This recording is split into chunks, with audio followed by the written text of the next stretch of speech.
And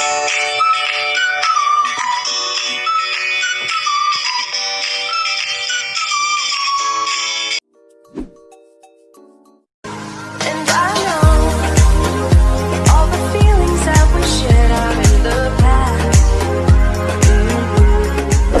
And I know your relationships are.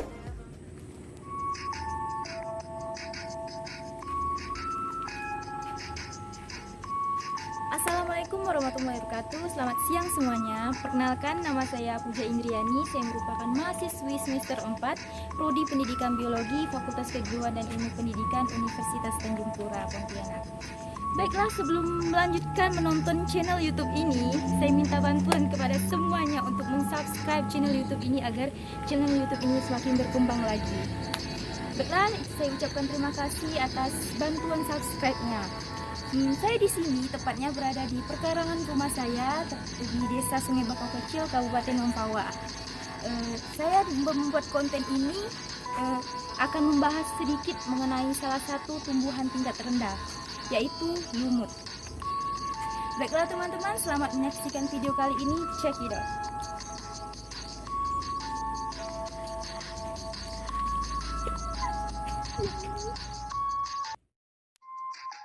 Tumbuhan lumut atau Bryophyta. Tumbuhan lumut merupakan sekumpulan tumbuhan kecil yang termasuk dalam Bryophyta. Tumbuhan ini sudah menunjukkan diferensiasi tegas antara organ penyerap hara dan organ fotosintetik, namun belum memiliki akar dan daun sejati. Kelompok tumbuhan ini juga belum memiliki pembuluh sejati. Ciri-ciri tumbuhan lumut. 1. Merupakan bentuk peralihan antara tumbuhan yang bertalus dengan tumbuhan berkormus. 2. Tumbuhan lumut berukuran tinggi rata-rata kurang lebih 1-2 cm dan yang paling tinggi mencapai 20 cm. 3. Mengalami pergiliran keturunan. 4. Tumbuhan lumut berbentuk lembaran. Tumbuhan kecil memiliki bagian yang menyerupai akar atau rhizoid, batang dan daun. 5. Dalam tubuh tumbuhan lumut mengandung sel-sel yang berkloroplas. 6. Alat kelamin jantan disebut dengan anteredium dan alat kelamin betina disebut dengan archegonium. 7. Bersifat autotrof. 8. Tubuh lumut belum memiliki jaringan pengangkut filem dan flum. Lumut juga memiliki lapisan pelindung dan biasanya tumbuhan lumut hidup di rawa dan di tempat yang lembab. Tumbuhan lumut menyerap air dengan cara imbibisi. Perkembangbiakan lumut. Lumut berkembang biak dengan reproduksi seksual dan aseksual. Reproduksi tumbuhan lumut secara seksual ialah dengan peleburan antara spermatozoid dengan ovum dalam perantara air. Zigot hasil dari fertilisasi akan berkembang menjadi embrio.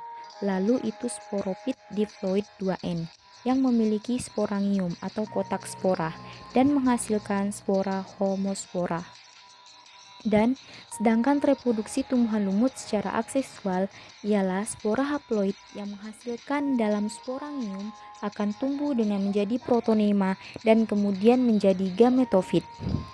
Tumbuhan lumut terbagi menjadi 3 kelas, yaitu lumut daun, Bryopsida, lumut hati, Hepaticopsida, dan lumut tanduk, Anthoceropsida. Yang pertama yaitu lumut daun atau Bryopsida. Ciri-ciri lumut daun atau Bryopsida yaitu talus gametofit tidak dapat dibedakan antara struktur daun dan batang.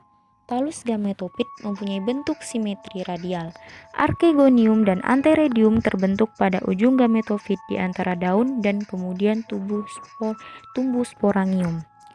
Talus sporofitnya merupakan sporangium yang menumpang pada ujung batang dari talus gametofit. Gametofit tumbuh tegak atau menyerap. Perkembangan dari protonema. Berikut ini merupakan klasifikasi dari salah satu spesies lumut daun. Selanjutnya, lumut hati atau Hepaticopsida. Ciri-ciri lumut hati yaitu memiliki bentuk tubuh yang berupa lembaran seperti bentuk sebuah hati dan memiliki banyak lekukannya.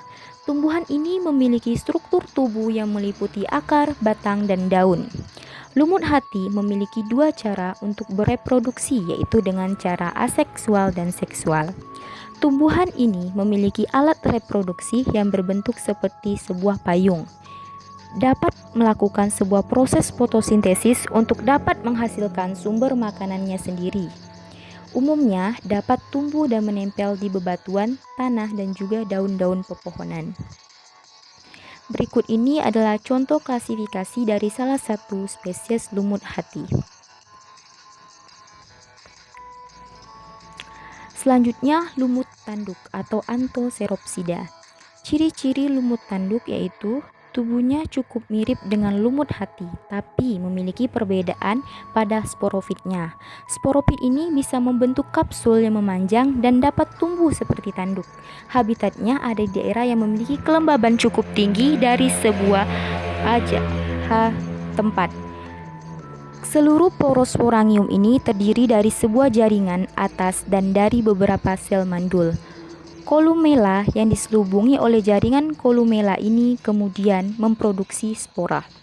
Berikut ini merupakan salah satu contoh spesies lumut tanduk. Manfaat tumbuhan lumut yaitu sebagai bahan pembuat obat kulit, bahan pembuatan obat mata, untuk obat hepatitis, sebagai obat antiseptik, obat penyakit jantung, obat pneumonia, mengobati luka bakar dan luka luar, dan zat anti kanker.